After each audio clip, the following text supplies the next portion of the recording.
Hi, I'm Nick Gillespie for Reason TV, and I'm sitting with Robert J. Samuelson of the Washington Post and Newsweek, and the author of the great new book, The Great Inflation and Its Aftermath. Thanks for joining us, Bob. Thanks for having me. Your book is subtitled The Past and Future of American Affluence. Let's talk a little bit about the past of American affluence, since it's easier to be optimistic about the past.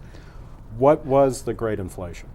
Well, the Great Inflation was an effort to improve American affluence. We came through the 1950s in pretty good shape. Most people at the beginning of the 50s thought there would be another Great Depression. There wasn't. Unemployment in the 1950s averaged 4.5%. People moved to the suburbs. There was an explosion of material prosperity. But we had a number of recessions in the 50s.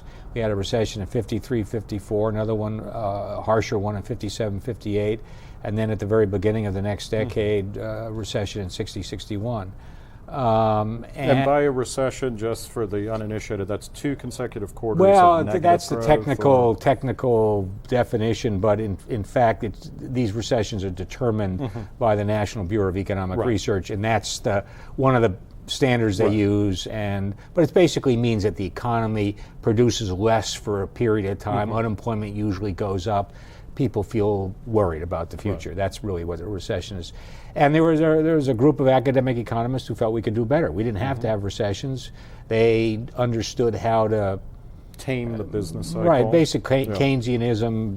They could manage the business cycle to either eliminate or attenuate recessions. And they sold President Kennedy on this idea, and subsequently President Johnson. And the idea was that you could use budget deficits and easier credit to stimulate the economy when it was slowing down. And they did that, and we had a boom in the 1960s, and essentially we laid the foundations for an inflationary economy. Inflation was non-existent at 1% in 1961. By 1979, it was 13%, and it seemed to be completely out of control. Define inflation very quickly in the most well, inflation is not just the rise of 1 or 2 prices. It's the rise of almost all prices. It's the rise of the price level. So when I say inflation was going up 13%, it meant average prices were rising 13% by the late 1970s. And what were wages doing at the same time? Well, wages were also going up very rapidly. I mean, you had a wage price spiral in which wages were trying to catch price increases, and then price increases were driven by wage increases, and you had the dog chasing its own tail. Right. And this is, I mean, it's a general increase in prices that is irrespective of any change in productivity or I mean, it's more dollars chasing the same number It's of basically goods. too many dollars chasing too few goods, and that process overwhelms any productivity increases, which would allow you to have more output with less input, basically. Talk about in the 1970s, what kind of unemployment rates did we see? Well, the promise of this was called a new economics. Right. And the idea was that economics had advanced in its understanding of the operation of the economy. We had better tools to manage it and all that sort of thing.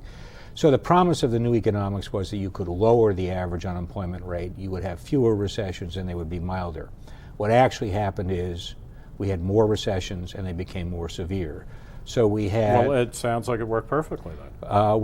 Sign me up. Yes. It's a good thing. Nobody sued them for false advertising. We'll get to this in a minute, but it's a good thing that we don't believe in new economics anymore, right? We have new economics. Okay, So who were the architects of the new economics?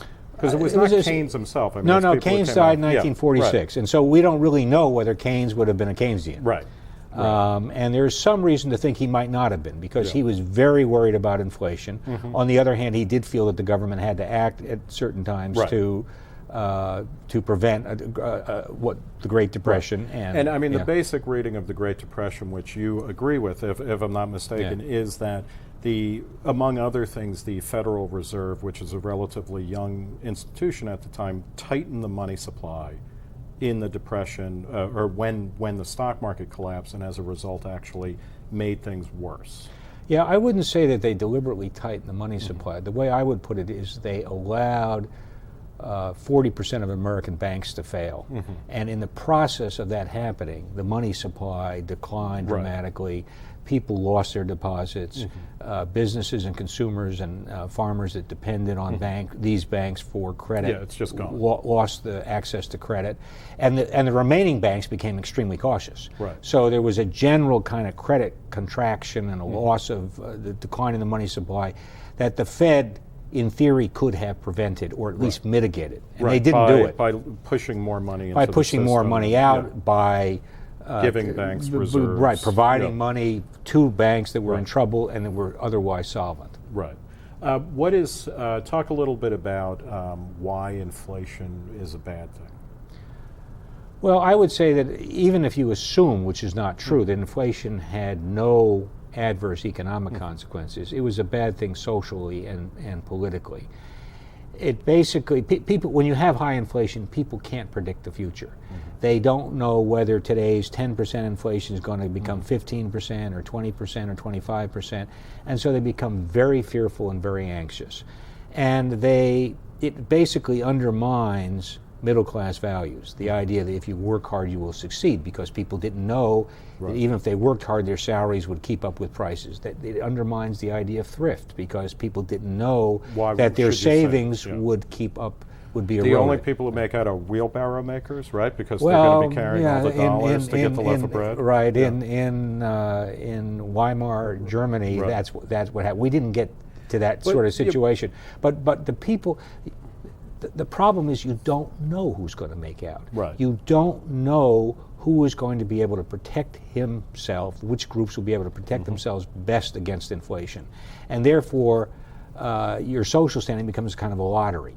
It doesn't become the consequence of your hard work. Even at something like 8% or 10% inflation, as opposed to what is considered hyperinflation, or where prices are going up 25, 30% a month, it's easy to see that. But then if it's 10% a year, that is like, at what point does 10% a year is pretty fast? I remember especially this, if you were used to 1 or 2%, and levels of inflation that were essentially non-existent. Right.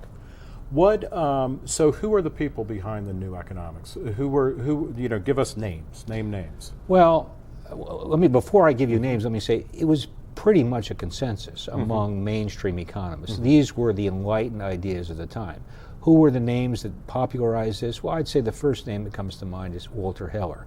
Walter Heller had been an economist at the University of Minnesota. He became the chairman of John Kennedy's Council of Economic Advisors, and I would say he was probably the most influential chairman of the CEA in its history, because he basically converted Kennedy to this way of thinking. But Heller was simply the most public figure here, and my namesake, Paul Samuelson, was a leading, no relationship to me, by the way. We would have to stop this right now. Well, I don't know whether we would stop it, but we would have to go through a long disclaimer. Paul Samuelson was one of the most eminent post-war economists. He was at MIT. His fellow faculty member at MIT, Robert Solow, was another proponent of this idea. And this was all part of a larger movement to thinking experts could control virtually every large institution in American society. I think there was a great optimism after World War II of social engineering. And it wasn't just the social scientists at universities. Corporate managers felt that they really understood how to organize prosperity at the firm level. And there was a group of people who felt that we had conquered the knowledge problem in many areas of national life, and this was part of it. Yeah. So in terms of Kennedy and Heller and whatnot, what role did the Kennedy tax cuts play in any of this? Well, the Kennedy tax cuts were passed in 1964 after he had been assassinated, and in part because he was assassinated. He had proposed them in, I think, 1963, and was having a great deal of trouble getting this tax cut through Congress. The idea was the economy was not growing as fast as its potential.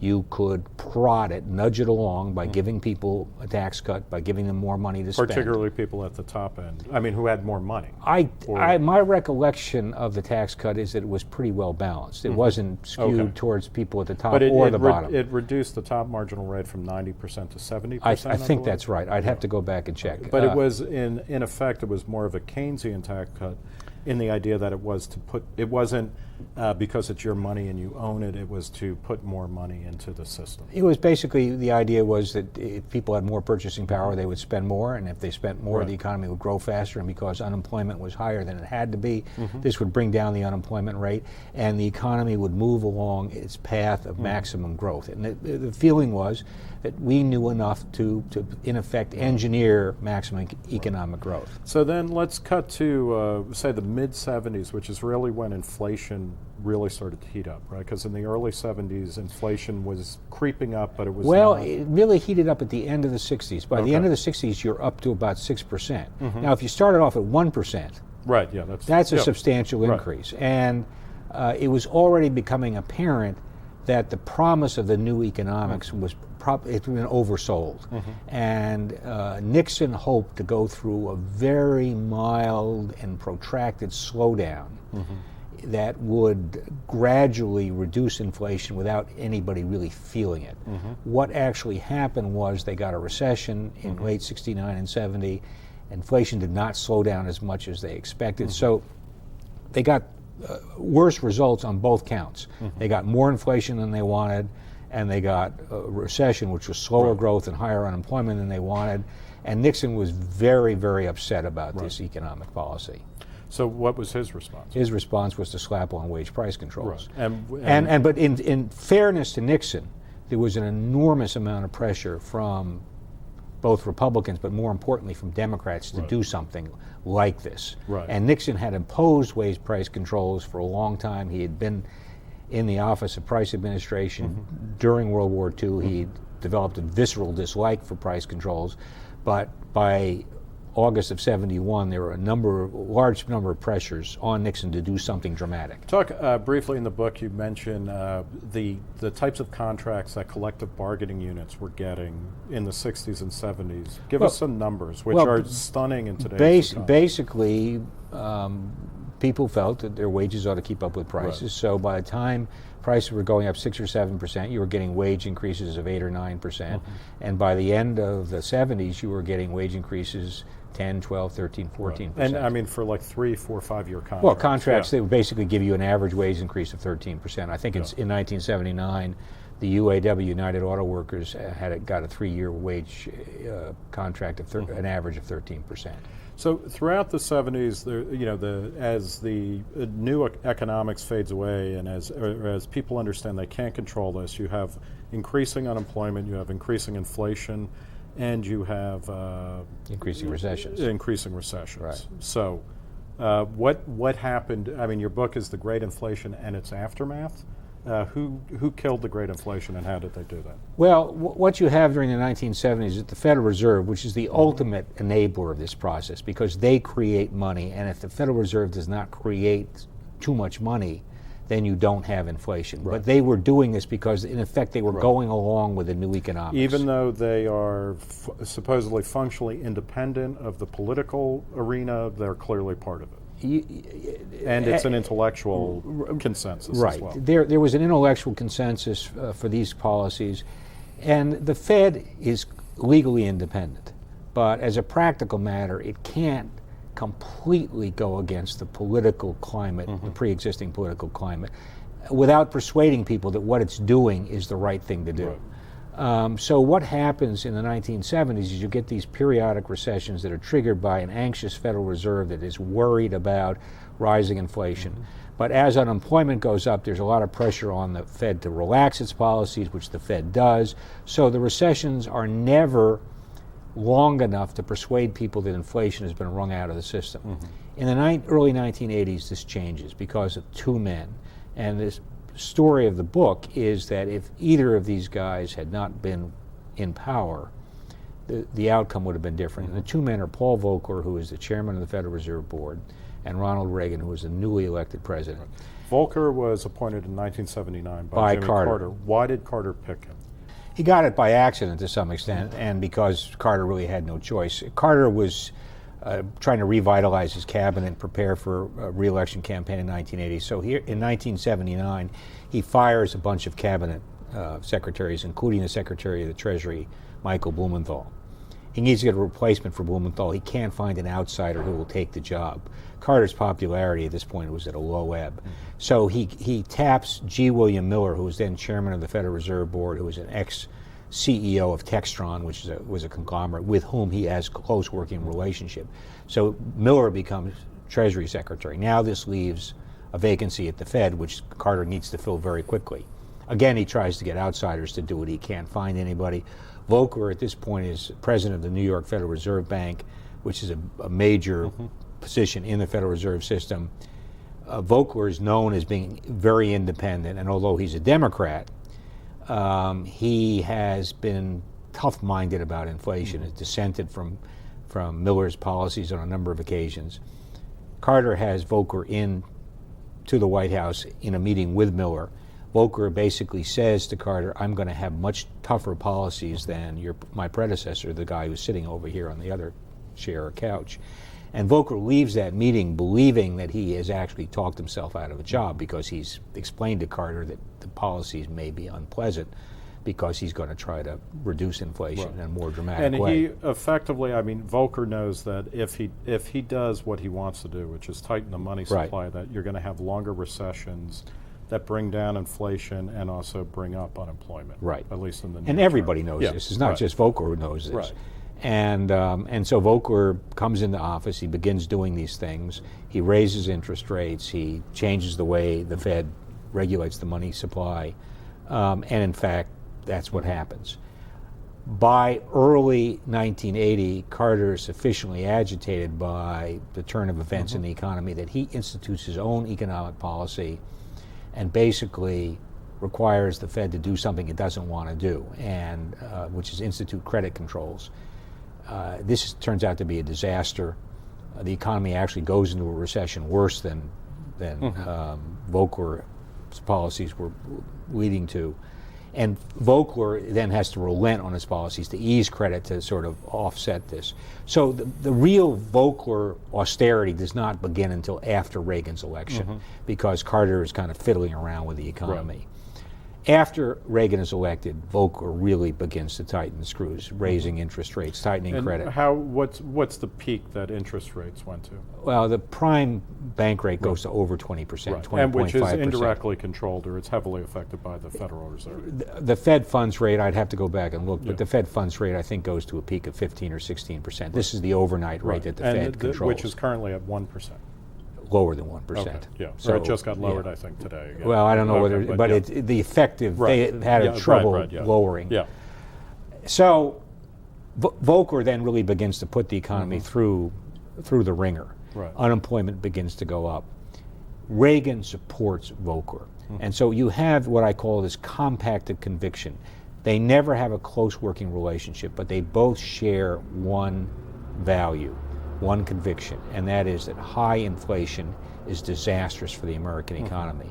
Volcker does the technical stuff to basically crush inflation, but he needs political support. Basically, the entire political community, Republicans and Democrats in Congress, are against what Volcker is doing, especially as unemployment begins to go up. But Reagan gives Volcker cover. And Volcker is able to proceed with his policy, and unlike what happens in the 1970s, he is able to proceed with it long enough to really reduce inflation and to begin to convince people that the Fed is not going to allow inflation to get out of hand in the future. What is it, where did Reagan get the conviction that inflation was a bad thing or that he needed to provide cover for? I think, I think this is basically just an innate conviction that he just has. He just believes this. He's also been tutored by Milton Friedman and other economists who believe that the Federal Reserve is the engine of inflation. So Reagan does believe that the Fed is at the epicenter of this and that the Fed can cure what it has created. unlike Carter and Nixon and Johnson, he does not believe that you can cure inflation by imposing wage price controls or voluntary controls or whatever. And this is the big difference between Reagan and his predecessors. And although Volcker and Reagan don't have a close working relationship, Volcker watches and listens to Reagan and concludes that Reagan has a visceral dislike of inflation that separates him from his predecessors. And this is not even so much a function of government spending, because Reagan spent a lot. I mean, he cut domestic spending, but he increased overall federal spending. And he cut taxes. Yeah. And So, it really... So I the mean, deficits go up. But it bears, at least in terms of inflation from a kind of economic point of view, it really bears out the ideas of Milton Friedman, that inflation everywhere and always is a monetary phenomenon. Right. And I would modify that by saying high inflation. If you have 1 or 2% inflation, it's not clear whether that's driven by other things going on. But when you begin to have 3, 4, 5, 6, 8% inflation, you have a monetary problem. How long did it take things to get under control? Well, you basically have 3 years of an economy that doesn't grow. And unemployment by the end of 1982 gets up to almost 11%, 10.8%. So this is the worst post-war recession since World War II. And if you had asked, I think, a cross-section of economists 3 or 4 years earlier, and indeed a cross-section of Americans 3 or 4 years earlier, is it possible that unemployment will get up to 11% in this society at this age? And I think you would have found 99% who would have said no. So in imposing this recession, the Fed crossed a threshold. It crossed a threshold of credibility and basically convinced people that the Fed was going to do whatever it took to get inflation down. So talk a little bit about the connection between breaking the back of inflation and long-term affluence. So what happened after inflation began to come down is first you had a stock market boom. In 1982, the stock market, the Dow Jones Industrial Average, averaged less than 1,000. It was exactly where it was in 1965. By the end of the 90s, it was over 10,000. And what happened here is interest rates came down because as inflation came down, lenders didn't need as much protection against the ravages of inflation. As interest rates came down, people shifted their money into the stock market from money market funds and treasuries, and stocks basically went up for that and other reasons. People felt wealthier, they were wealthier, they spent more, we had a consumption boom. The same thing happened in the housing market. At the beginning of the 80s when we had high inflation, mortgage rates for 30-year mortgages were 15%. By the end of the 80s, they were down to about 9 or 10%. By the end of the 90s, they were down to 7%. As interest rates went down, home prices went up because people could afford more. Then people began to borrow against their homes. And for a long while, this fostered a very solid, consistent prosperity. We had 2 small recessions, one in 1990-91 and another one in 2001. But basically we overdid this. And the consistent prosperity, I would argue, is the root cause of the current financial and economic crisis because people lost their sense of risk. And as prices went up in the housing market and the securities market, people began to think, well, prices will always go up. And they began to do things that were careless and in some cases criminal. And I mean, it was again a sense that we had slipped free of history and of the business cycle. We had once we had stabilized the economy and basically got inflation down, we had embarked on a kind of long-term prosperity that would be interrupted only occasionally by recessions. What is the role, though, in the 90s of Alan Greenspan and the Federal Reserve? Because a lot of people charge that he consistently had a loose money policy, or that was one of the reasons why interest rates were lower and that there was more money in the economy. We're going to have to await research on this. I don't think in the 90s particularly that that's legitimate. I think that inflation was very low, and if you regard the Fed's first responsibility, or one of their first responsibilities, as controlling inflation, there was really very little reason to sort of tighten the money supply or raise interest rates. Now, it's true, It's also true, however, that Greenspan raised interest rates on a number of occasions to preempt higher inflation. He raised them at the end of the 80s, 94, 95, at the end of the 90s. So it's not true that Greenspan just let interest rates stay low forever. He raised interest rates to preempt higher inflation and was successful in doing so. And I think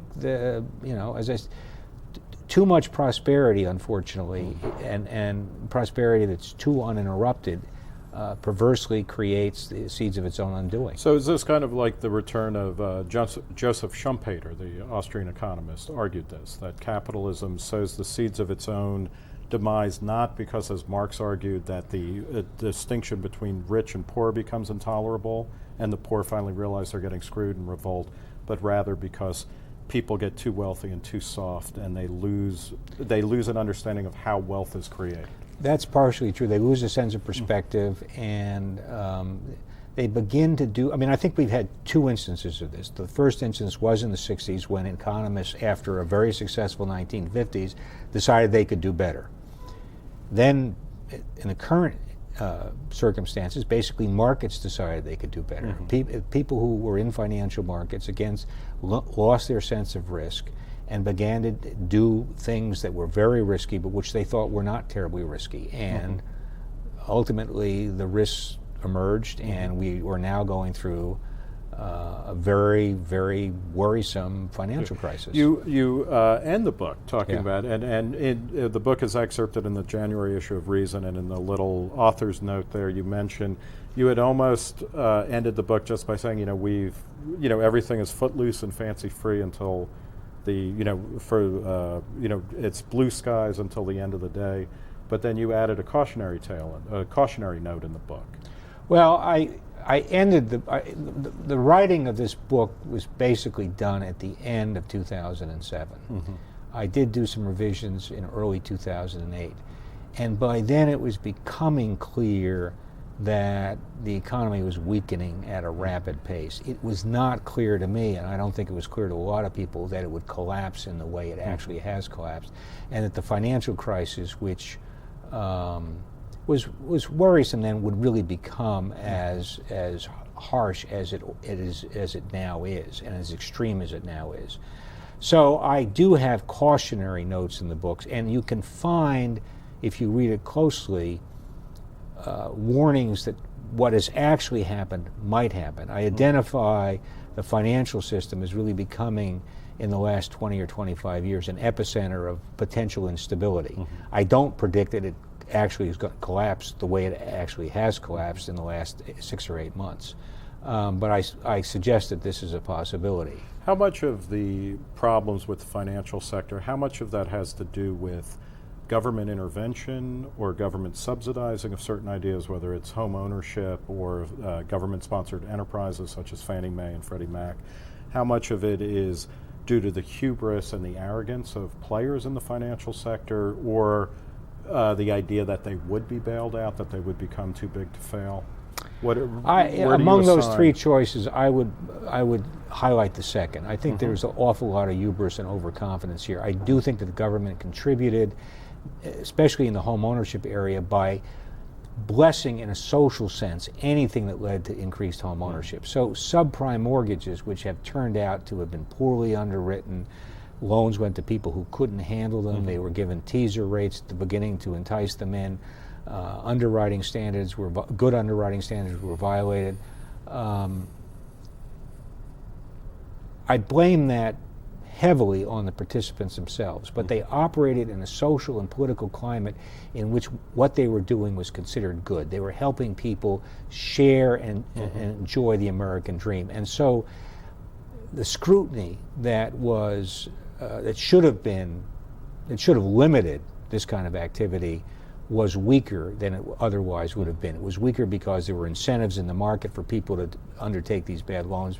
People received fees for these things, so they didn't have a financial incentive. And mortgage originators could make the loans, get the fees, and then sell the loans. Right, and nobody in the system had the incentive to say, whoa, these loans aren't good, or they could go bad.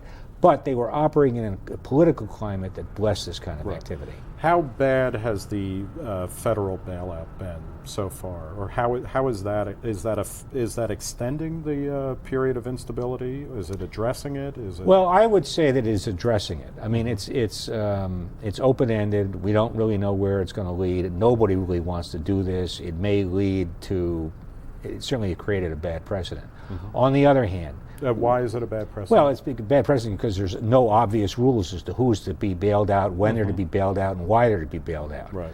We started rescuing the financial system, which needed some sort of a backstop. The lender of last resort has been a traditional role of government central banks like the Federal Reserve. When you get a financial panic, if you don't have anybody who's sort of backstopping the system, you really risk getting a vicious downward cycle, as happened in the 1930s. And you can argue that the reason we had a Great Depression is that the Federal Reserve in the 30s did not play the role of lender of last resort. But now the Federal Reserve could, I mean, the bailout came from the Treasury Department. Obviously, the Federal Reserve is involved in this and has increased the monetary base by something like 40% over the past year.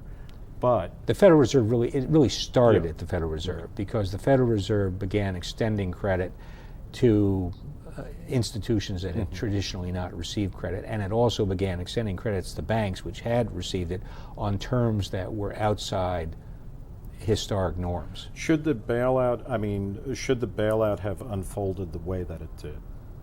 You know, I think we'll know that 5 or 6 years from now. Right.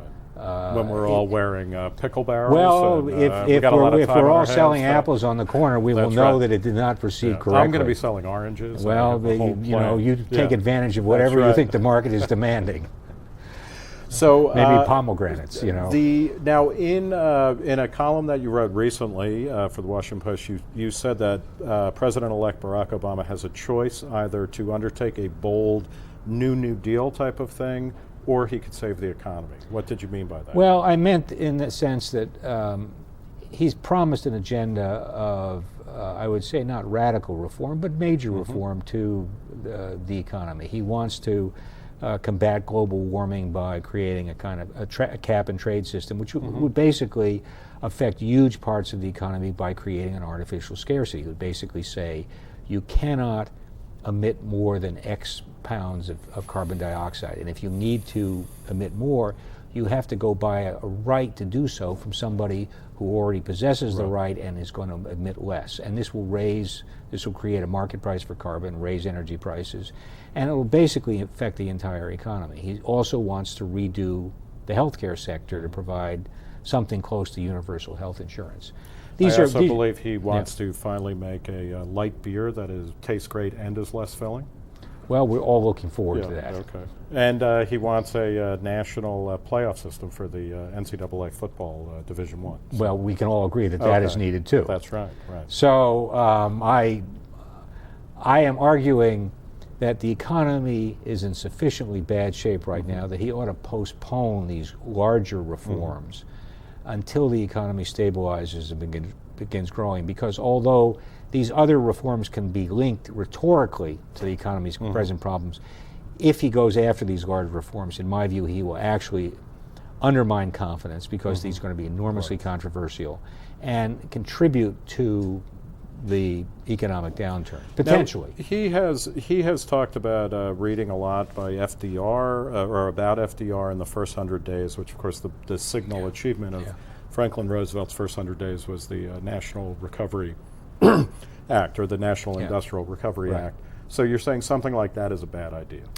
Well, what I'm saying is if you read the history of the 30s closely, most of the things that were enacted in the first 100 days did not contribute to a recovery from the Depression.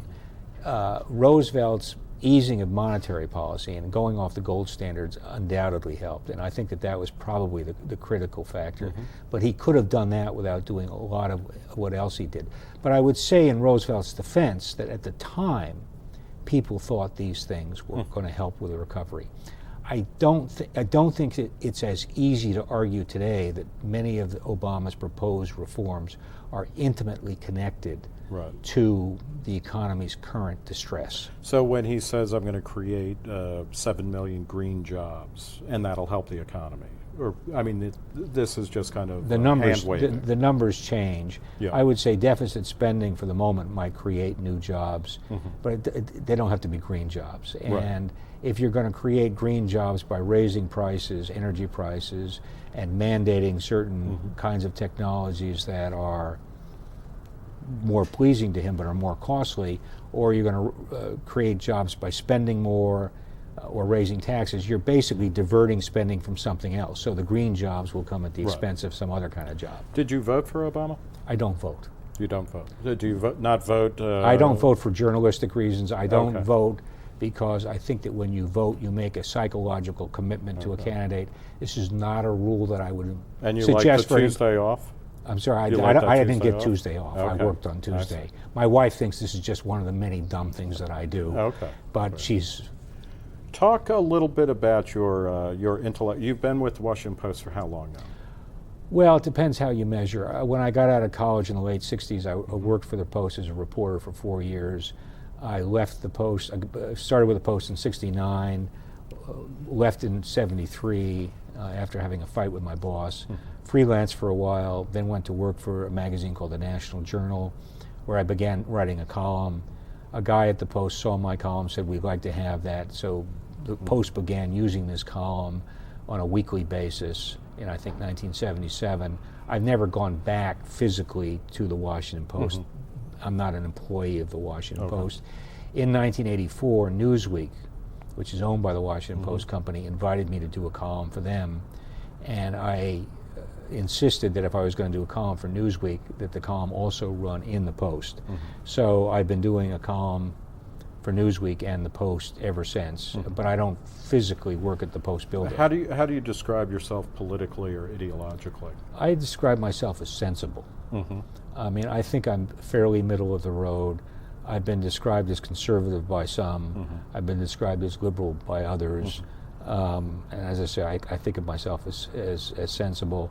I have some libertarian instincts, but I wouldn't. That can be cured now. There are camps you can go to, and they'll beat those tendencies out of you. I'm kind of antisocial, so I don't believe in going to any place. Okay. Where did you go to college? Harvard. And did that affect your thinking at all? I went to Harvard. I would say it affected my thinking in a sense that I studied under a guy named Ed Banfield, a political scientist at Harvard who died a few years ago, who influenced me enormously. It basically argued that you need to understand how things work. And he also talked about the importance of a stable political order. He was an empiricist who had strong values, and he was also a great teacher. And he wrote a book about cities that was completely out of step at the time, and turned out to be completely prescient about how you need a kind of stable framework in a city, structure politically, economically. Well, he also explained the book was called The Unheavenly City. It was written at the early 1970s, and he basically explained why the war on poverty would not work. And it was extremely unpopular and unfashionable at the time. But one of the things that Ed taught me was you need to follow the evidence to where it leads, and you need to have the gumption to state your conclusions no matter how unfashionable they might be at the time. And I've tried to follow that. And so I would say that Ed was a major influence on me. Would you define yourself then kind of as an empiricist, or that's what motivates you? Is that you try to understand? What motivates me in journalism and what is attractive about journalism is a way of exploring things that you don't understand and trying to explain them to other people. And that's what I try to do week to week. Have you seen a big shift in your point of view over the past 20 years, 25 years? I wouldn't say I've seen a big shift in my point of view over the last 20 or 25 years. I hope I'm learning all the time. I've always felt that markets were fallible. I've never believed in a completely free market ideology. I do believe that government is extremely important, but if you're going to use government, you need to use it effectively and not promiscuously. You need to have a good idea as to what government can do, what it can't do, what it should do, and what it shouldn't do. And these convictions have been strong for a long time. Are you bullish about the future? Less so than I was 15 or 20 years ago. I wrote a book. I thought you were going to say less so than you were 15 or 20 minutes ago. No. I wrote a book in the mid-90s called The Good Life and Its Discontents. Which Reason reviewed favorably. Yeah. And so explain the thesis of that. Well, the thesis of that book is that everyone in the conventional wisdom in the 70s and the late 80s and even the early 90s is that America was a failure as a society, and that we weren't getting ahead, and that we had not lived up to our promise. And the argument of this book is that the promise of post-war society was so extravagant and so romantic and unrealistic that it was impossible to live up to, and that was the source of our disappointment. But if you disconnected yourself from the actual promise that people had made, and the government and authority figures and political leaders had made, and asked what had we done in the last 50 years, you have to conclude that we were enormously successful, that we were better off materially and morally than we had been 50 years earlier, that we had made huge strides in race relations, that we had a welfare state that had cushioned the worst cruelties of unregulated capitalism, and that we had made enormous gains materially, that Americans were materially much better off than they had been 50 years earlier. That sounds crazy. Well, and that's what most people thought at the time. Why is that kind of discontent a luxury good? Well, I concluded partly that it was, but partly that it was also the effect of, I guess, an intellectual elite that had overpromised, going back to what we said earlier, had basically given people false ideas of how much social and economic engineering we could do. And if you accounted for that, and then looked at what we had actually accomplished, we had accomplished a great deal. But we had not accomplished what people said we could do. So it's like we only hit 350 when we wanted to hit 400. I would say, using the batting average, we were hitting a good 310 when people said we could hit 400. Right. We couldn't hit 400. So that's 15 years ago, The Good Life and Its Discontents, roughly. Now, or looking 15 years in the future. Why am I less optimistic? I'm less optimistic because we have some obvious problems that we have not addressed. We have the obvious problem of paying the retirement costs for baby boomers like me. I was born in late 1945 on the cusp of the baby boom. And we simply haven't addressed this. And if we don't address it, we're either going to have much higher taxes, we're going to have to gut other government programs, many of which are worthwhile, or we're going to run deficits that are unsustainable, and we will ultimately have to either gut the programs or raise taxes. This places an enormous burden. Can't we just get rid of the baby boomers? Well, I've been writing this column for years and years now, and I had a guy come in who was somewhat older than I was. I was probably in my mid-50s when this guy came into the office, and he said, well, Mr. Samuelson, I have a solution. First, we're going to line up all the old people and shoot them, then we're going to line you up and shoot you. Well, we don't even have enough icebergs now for the old people. Right? Well, I don't know. So anyway, this is the paradox of prosperity. Yes. We are living longer, we have more fruitful, productive lives, and yet we're not able to face up to the social and economic consequences of longer lifespans. Is there any reason to believe that politicians will address the entitlement problem before before the wagons are falling off the cliff? I'd like to think that there is, but my conclusion after writing about this 20 years is that there isn't. And that basically they will let things go until they're forced to do something. Right. Well, on that cheery note, I would like to thank Robert J. Samuelson, the author of the excellent The Great Inflation and Its Aftermath, for talking to Reason TV. Thanks very much. Thanks for having me, Nick.